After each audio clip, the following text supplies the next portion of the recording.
Hey everyone, I just finished watching Big Girls Wanted Escaping Paradise.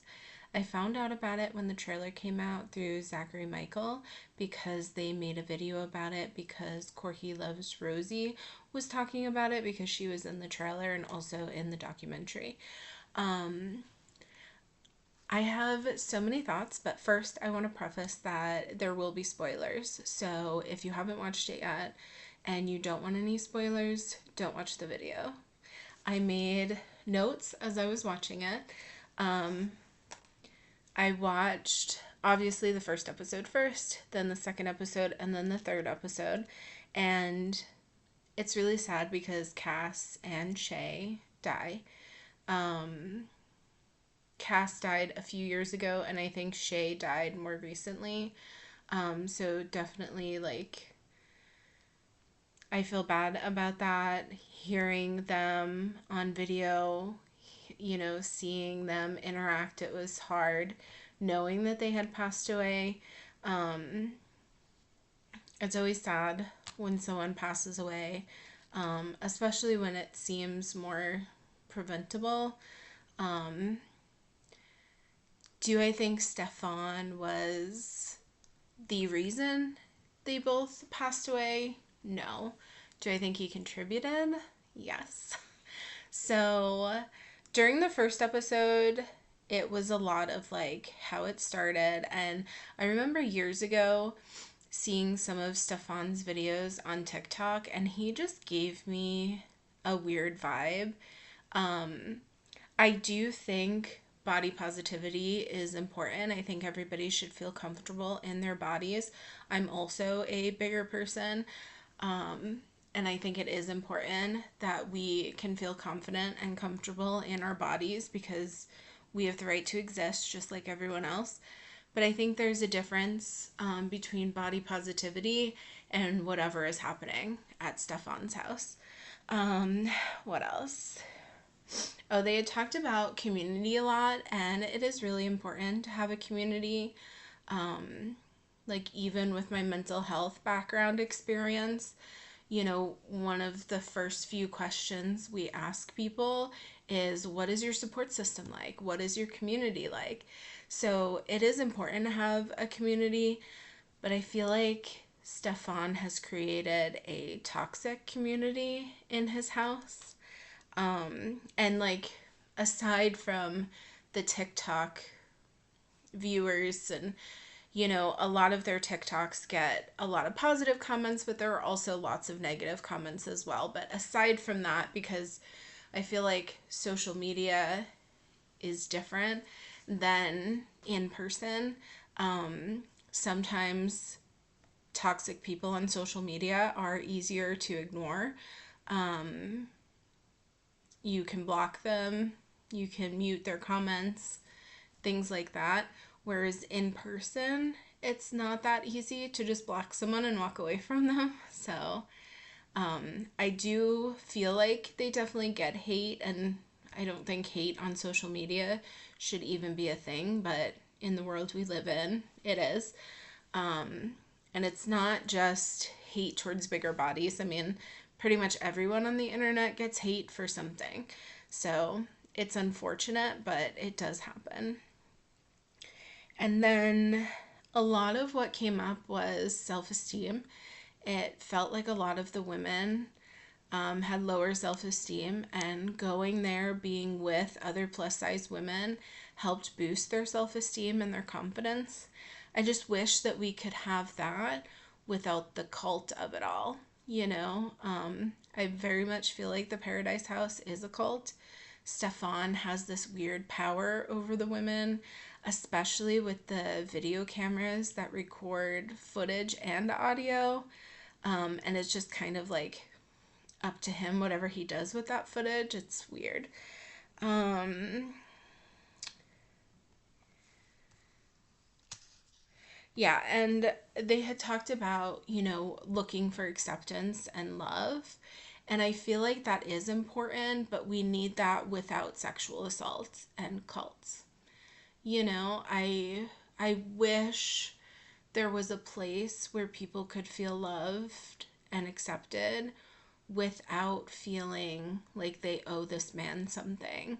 And that was something that came up a lot in the documentary as well, is that these women felt pressured to have sex with Stefan, or pressured to get naked in the hot tub, pressured to eat on camera, and they felt like they kind of owed Stefan like a piece of themselves, and that was really disheartening.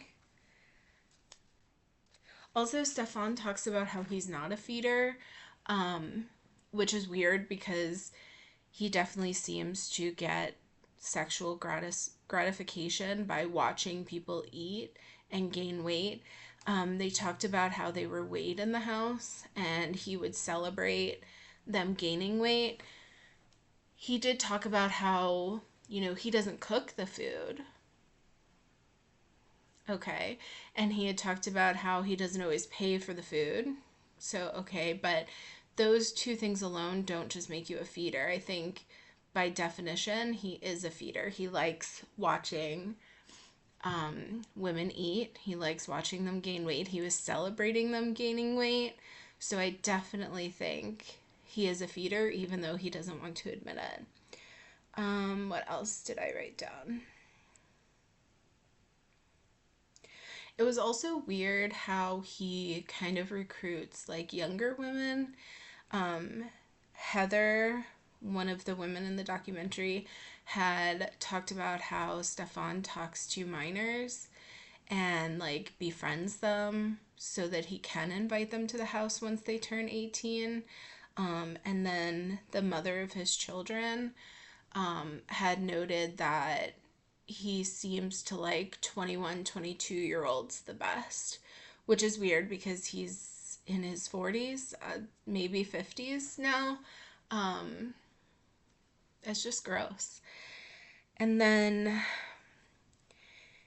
he had talked about how he was attracted to bigger bodied women, but he wasn't fetishizing them, which I mean, the whole point of his content on TikTok is fetishizing women. So I don't understand where he was coming from. And there is a difference. You can be attracted to a bigger body without the fetish of it. I worked in sex work for many years, even dabbled in the feeder community for a little bit. And there is definitely a difference between liking a bigger body and the fetish of a bigger body. In episode 2, it really talks about like some of the sexual assaults, and when all of that starts to come out, like the TikToks and stuff that expose Stefan. And that was when he filed the defamation lawsuit, which ended up getting thrown out, thankfully. So the women were able to continue talking about the sexual assault that they experienced and continue talking about how unsafe it is to be in the Paradise House.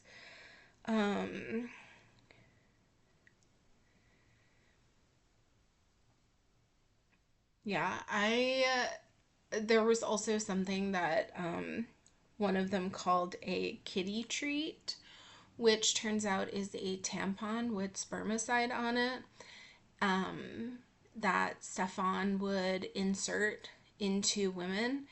And from the stories we heard, it was without their consent, without their knowledge, without them knowing what it was.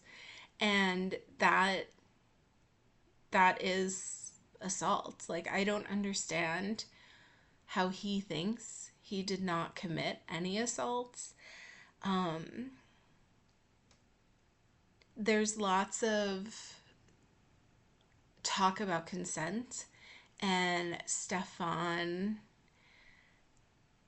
in Savvy's case, Stefan said that because they were flirting, when Savvy got to the house, he decided that they had already consented. So it was okay for him to slap their butt or touch their stomach, which, I mean, is that what men think is consent these days?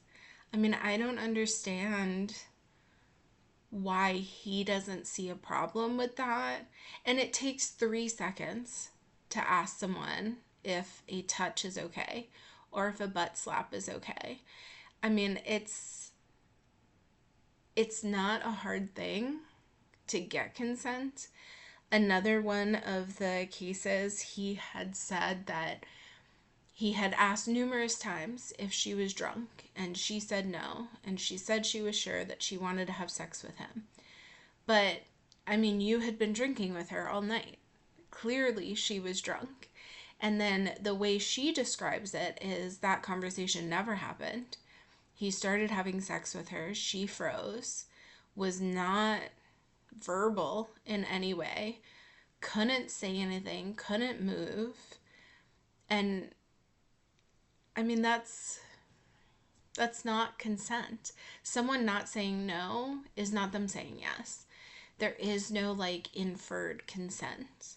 You have to actually get consent. And I think this brings on a larger issue where we need to teach men and women, I'm sure, but you know, people need to be taught what consent is and how to get consent. You know, a lot of times when we're in the heat of the moment and we're moving forward with sexual activity, it is sometimes awkward to pause and check in and make sure everyone's okay with it. But I think that's important. And I think we should teach everyone that that is okay. It is okay to be in the heat of the moment and pause and say, hey, are you still feeling good about this? Do you want to keep going? Do you want to slow down? Like, I think that can be sexy too. You know, it doesn't have to ruin the mood. But consent is important because you want to make sure that, you know, everybody feels good about what is happening. Stefan brought up a lot that, you know, we're all consenting adults, but him manipulating them and having power over them is not consent. Like, when someone is in a situation where they feel like they owe you, they can't give consent. You know, forced consent is not consent. And then it pretty much just went on from there. Stefan pretty much tried to defend himself, but I think the whole documentary just made him look awful.